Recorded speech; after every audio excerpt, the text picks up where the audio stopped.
Exit poll सट्टेबाज और जुएबाज लोगों के लिए होता है, ताकि सट्टेबाजी कर पाए, जुएबाजी कर। नतीजे बिहार में बीजेपी के पक्ष में आए तो ये बीजेपी के लिए बुरा होगा, क्योंकि अब एक बड़ा आंदोलन खड़ा हो जाएगा वोट चोरी के खिलाफ। 140 से ज्यादा सीटों से एनडीए जीतती है तो ये मैनिपुलेटेड मतदाता सूची और मैनिपुलेटेड ईवीएम का कमाल होगा।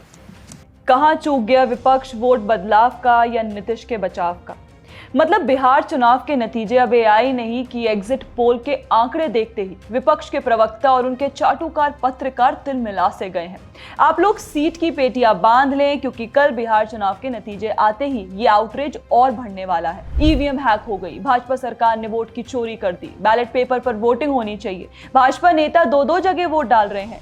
ये सब आवाजें आपको कल बिहार चुनाव के नतीजों की घोषणा होते ही विपक्षी नेता और उनकी चाटुकारिता करने वाले पत्रकार की तरफ से जरूर सुनने को मिलेंगे। लेकिन सवाल ये है कि आखिर देश का विपक्ष और खासकर कांग्रेस जिस बैलेट बॉक्स को वापस लाना चाहता है, इस बैलेट बॉक्स का लोकतंत्र की रक्षा में क्या ट्रैक रिकॉर्ड रहा है? साल 1952 देश में पहला चुनाव हो रहा था। स्वाभाविक है कि चुनाव बैलेट बॉक्स पर ही हो रहा था। देश भर में कांग्रेस जीत रही थी, जवाहरलाल नेहरू आजाद भारत के पहले चुने हुए प्रधानमंत्री बन रहे हैं, इसमें कोई शक नहीं था। लेकिन उनके लिए इतना काफी नहीं था। नेहरू जी को खबर मिली कि उत्तर प्रदेश के रामपुर से मौलाना अबुल कलाम चुनाव हार रहे हैं। उस समय बैलेट पेपर से चुनाव होते थे, अलग अलग कैंडिडेट्स के लिए अलग अलग बैलेट बॉक्स होते थे। मतलब जिस कैंडिडेट के बॉक्स में सबसे अधिक बैलेट पेपर, उसकी जीत। तो जैसे ही नेहरू जी को मौलाना अबुल कलाम के हारने की खबर मिली, उन्होंने यूपी के सीएम गोविंद वल्लभ पंत को वायरलेस पर कहा कि अगर अपनी कुर्सी बचानी है तो मौलाना अबुल कलाम को चुनाव जितवाओगे। सीएम पंत ने यही मैसेज रिटर्निंग ऑफिसर यानी रामपुर के डीएम को दिया। नतीजा, हिंदू महासभा के कैंडिडेट बिशन चंद्र सेठ के बैलेट बॉक्स से बैलेट पेपर मौलाना अबुल कलाम के बॉक्स में ट्रांसफर किए गए और बिशन चंद्र सेठ, जो अपने विजय उत्साह की तैयारी कर रहे थे, उन्हें नेहरू जी के आदेश पर हरा दिया गया। इसी व्यवस्था को कांग्रेस मिस करती है, जहां लोकतंत्र नेता के आदेश पर करवट लेता था, किसी का वोट किसी के नाम। कांग्रेस इसी व्यवस्था को वापस लाना चाहता है दोस्तों, वो व्यवस्था जिसके तहत डॉक्टर अंबेडकर के चुनाव में 74,333 वोट को इनवैलिड घोषित कर दिया गया। आपको जानकारी हो कि यह चुनाव डॉक्टर अंबेडकर ने केवल 14,561 वोट से हारा था। किसी के वोट को इनवैलिड करना इतना आसान था कि अगर एक बूथ पर कैंडिडेट के बैलेट बॉक्स में पानी ही गिरा दिया जाए तो सारे वोट खराब हो जाते थे। समय के साथ जब बैलेट बॉक्स एक और बैलेट पेपर अलग अलग होने लगे, तब भी हालत वही रही, रिगिंग चलती रही। तरीका बदल गया। 2018 और 2023 के बंगाल पंचायत चुनाव देख लीजिए, तालाब में फेंके हुए बैलेट बॉक्स। उसके पहले भी बिहार सहित सभी स्टेट्स में बैलेट पेपर से होने वाले लोकसभा और विधानसभा चुनाव में बैलेट बॉक्स में स्याही फेंककर वोट बर्बाद कर देना आम बात थी। कांग्रेस चाहती थी कि देश उसी डार्क एज में चला जाए। अब आज चुनाव नतीजे के एक दिन पहले ये बात करनी जरूरी है, क्योंकि द पैम्फलेट पर आपको अपनी ग्राउंड रिपोर्ट्स और विश्लेषण के आधार पर तैयार एग्जिट पोल के आंकड़े दिखाए, जिसमें ये अनुमान लगाया गया है कि एनडीए यानी बीजेपी, जेडीयू और अन्य एलाइज को 243 में 155 से 165 सीटें मिलती नजर आ रही हैं। महागठबंधन यानी आरजेडी, आईएनसी और अदर लेफ्ट पार्टीज को 70 से 80 सीटें और अन्य 5 से 8 सीटों पर ही सिमट जाएगी। अब देखिए, इन्हीं आंकड़ों में एनडीए की बढ़त को देखकर आरजेडी की प्रवक्ता प्रियंका भारती और कंचन यादव तो एकदम पगला सी गई हैं। विश्वास करने को रेडी नहीं कि उनके तेजस्वी बाबू कैसे पीछे रह सकते हैं। अब इसी तिलमिलाहट में देखिए कैसे इन दोनों आरजेडी की प्रवक्ताओं ने आज सुबह से एक नैरेटिव बुनना शुरू कर दिया है कि सासाराम में आधी रात में बक्सों से भरा हुआ एक ट्रक स्ट्रांग रूम के अंदर घुसा, सरकार ईवीएम मशीन बदल रही है। लेकिन इस बात का फैक्ट चेक हम यहाँ ये वीडियो दिखाकर करना चाहेंगे, जहां मौके पर मौजूद सुरक्षा कर्मियों ने उस ट्रक और बॉक्सेस की तलाशी की है और देखिए सब बॉक्सेस खाली हैं। इसके अतिरिक्त बिहार रोहतस की डिस्ट्रिक्ट मजिस्ट्रेट उदिता सिंह ने भी यह स्पष्ट कर दिया कि जब उन्हें सूचना मिली थी कि एक ट्रक ईवीएम लेकर बाजार समिति टकिया में दाखिल हुआ है तो उन्होंने अपनी जांच टीम वहां भेजी, लेकिन चेकिंग के बाद पता चला कि ट्रक में सिर्फ खाली स्टील के बॉक्स थे, जिन्हें सभी उम्मीदवारों और उनके प्रतिनिधियों की मौजूदगी में खोला और जांचा गया। कोई ईवीएम नहीं मिली। इसके बाद सभी बॉक्सेस वापस लोड कर दिए गए। अंत में वे ये भी कहती हैं कि अफवाहें फैलाने से बचें, क्योंकि क्योंकि माहौल संवेदनशील है। यानी विपक्ष द्वारा डुप्लीकेट ईवीएम वाला आरोप भी अब बेबुनियाद साबित हो गया। ये सब देखकर तो दोस्तों ऐसा लग रहा है मानो महागठबंधन ने बिहार चुनाव के नतीजों से पहले ही सरेंडर कर दिया है। तभी तो देखिए कैसे हर टीवी डिबेट में जा जाकर प्रियंका भारती ये कह रही हैं कि सतर्क रहें, भाजपा वोट मैनिपुलेट कर सकता है। जहाँ स्ट्रांग रूम है 100 मीटर तक किसी को फटकने मत दीजिए, परिंदा भी पर ना मार पाए, क्योंकि हमको पता है कि किस तरीके से एल्गोरिथम के साथ छेड़छाड़ करके टैंपरिंग की जा सकती है।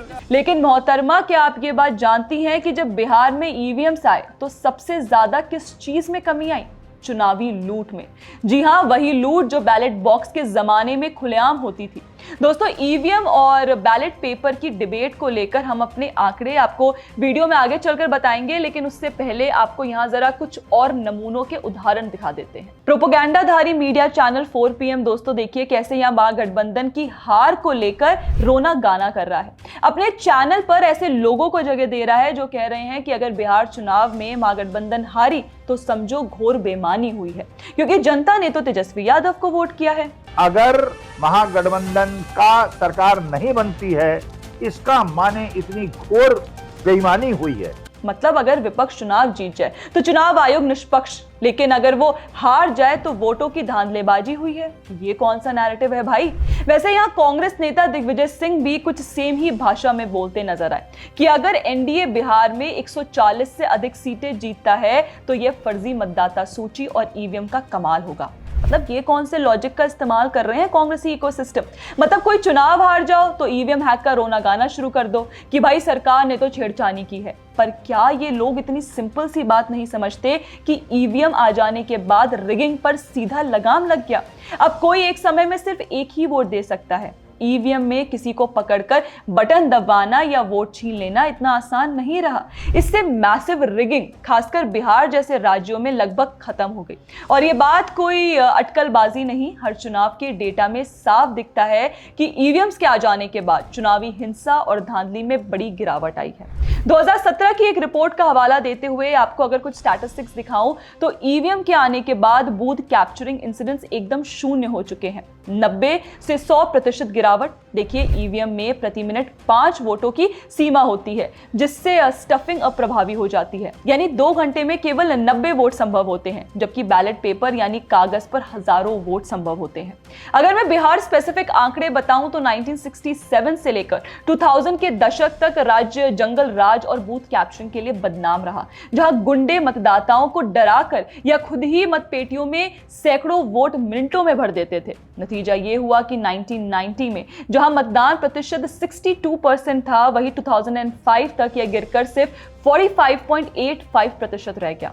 लेकिन 2004 में ईवीएम्स के आ जाने के बाद तस्वीर बदल गई। चुनावी धांधली महंगी और समय लेने वाली हो गई। नतीजतन हाल के 2025 विधानसभा चुनावों में बिहार के औसतन 66.91% मतदान दर्ज किया, जिसमें महिलाओं की भागीदारी पुरुषों से कहीं अधिक रही, 71.6% बनाम 62.8%। लेकिन इस पर भी कांग्रेस फ्रेंडली पत्रकार रवीश कुमार देखिए कैसे अपना एक तरफा एजेंडा खेलना नहीं भूले। जैसा मैंने शुरुआत में कहा कि विपक्षी दल अब सरेंडर कर चुके हैं, तो रवीश कुमार वाला गैंग यहां फील्ड पिचिंग कर रहा है कि चुनावी नतीजों में अगर महागठबंधन की सरकार हारेगी तो हम फटक से चुनाव आयोग, ईवीएम, इन सब पर हार का ठीकरा फोड़ सकेंगे कि देखो हमने तो पहले ही कहा था कि भाजपा सरकार कुछ धांधलेबाजी कर रही है। मतलब आप अपने गिरबान में झांक कर नहीं देखेंगे कि आपने अपने कार्यकाल में कैसे बिहार की जनता को केवल लूटा और खौफ का माहौल बनाया, और आज जब जनता सत्ता परिवर्तन नहीं चाह रही तो खुद पर सवाल करने के बजाय महागठबंधन इसका भी ब्लेम चुनाव आयोग और चुनाव प्रक्रिया पर डाल देगी। लेकिन यहां मैं एक सवाल रखना चाहूंगी कि ये विपक्ष बंगाल जैसे राज्य में हो रहे मैसिव रिगिंग को कैसे अनदेखा कर देती है? बंगाल बिहार से सटा हुआ राज्य है, जहां अब भी कई जगह बैलेट बॉक्स का इस्तेमाल होता है, और इसीलिए वहां हर चुनाव के बाद एक ही तस्वीर दोहराई जाती है, लूट, धमकी और बूथ कैप्चरिंग। इलेक्शन के वक्त ये वीडियोस तो बंगाल से आप सबने जरूर देखी होगी, जहां कोई ना कोई पूरा बैलेट बॉक्स लेकर ही भाग जाता है। लेकिन ये दृश्य ना जाने विपक्षी दलों को क्यों नहीं दिखता, या हो सकता है कि ये सब देखकर भी वो अपनी आंखों पर पट्टी बांध लेते हैं। लेकिन दोस्तों, डाटा यही बताता है कि 2011 से लेकर 2025 तक चुनाव में धांधली की वजह से कुल मिलाकर 150 से ज्यादा लोगों की मौत हो चुकी है। 10,000 से अधिक आधिकारिक शिकायतें दर्ज हो चुकी हैं और लगभग 15,000 से ज्यादा धांधली संबंधी आरोप दर्ज हुए। मतलब बंगाल में पंचायत के चुनाव हो, लोकसभा के चुनाव हो, विधानसभा के चुनाव हो, हर ऐसे मौके पर वहां से हिंसा, बूथ कैप्चरिंग, पोस्ट पोल हत्याएं जैसे केसेस तो आम है सुनने। और ये जो कांग्रेसी आईटी सेल हर चुनाव के वक्त वोट चोरी और ईवीएम हैक का रोना गाना करती है, उसे याद दिला दें कि यह माहौल तो आपके पूर्वजों के शासनकाल में हुआ करता था, जब हर उम्मीदवार को एक अलग मतपेटी दी जाती थी, अलग अलग रंग की, जिस पर हर उम्मीदवार का नाम और चुनाव चिन्ह अंकित होता था और मतदाता को बस उसे दिया गया एक मतपत्र अपनी पसंद के उम्मीदवार के मतपेटी में डालना होता था और चुनाव के बाद उन सभी बॉक्सेस को समय पर मतगणना केंद्र पर पहुंचाने के लिए दौड़ना पड़ता था। दोस्तों, ये शब्द सबसे बुजुर्ग मतदान अधिकारियों में से एक 90 वर्षीय आलोक चैटर्जी के हैं, जिनका कहना है कि 1951-52 के चुनाव के समय ना बम था ना बंदूक, लेकिन धांधली खूब हुआ करती थी। लेकिन दोस्तों, ये चुनाव हारने का डर है कि विपक्ष ऐसे मामलों में केवल सिलेक्टिव आउटरीच ही करता है, यानी अपनी सुविधा के अनुसार। और अब जबकि बिहार के नतीजे आने वाले हैं तो फिर से विपक्ष तैयार है ईवीएम पर सवाल उठाने के लिए। लेकिन असली सवाल ये है, अगर विपक्ष इतना ही ईमानदार है तो उन्हें ईवीएम से डर क्यों लगता है? क्योंकि अगर बैलेट बॉक्स वापस आए तो बस जहां बीजेपी को ज्यादा वोट मिले वहां थोड़ा पानी डाल दो, पूरा बॉक्स बेकार। और वैसे भी ये बात तो हमारे देश का सर्वोच्च न्यायालय यानी सुप्रीम कोर्ट तक कई याचिकाओं को संबोधित करते हुए कह चुका है कि EVMs are simple, secure, user friendly and they can not be tampered with. फिर भी ना जाने क्यों विपक्ष ये बात सुनने और मानने को रेडी नहीं है। सोचिए, जो दल अपने देश की न्यायपालिका पर भरोसा नहीं करता, अपने देश के एक रेप्यूटेड कॉन्स्टिट्यूशनल बॉडी यानी इलेक्शन कमीशन की रिस्पेक्ट नहीं करता, वो अगर सत्ता में आ जाए तो वो डेमोक्रेटिक सिस्टम को हटाकर तानाशाही ही चलाएगा। तो इससे समझिए कि विपक्ष को ईवीएम से दिक्कत नहीं है, ईमानदार सिस्टम से है। दोस्तों, आपकी इस पर क्या राय है हमें कमेंट सेक्शन में जरूर बताइएगा। बाकी ऐसे और वीडियोस के लिए आप हमारे चैनल को सब्सक्राइब करना ना भूलें। जय हिंद।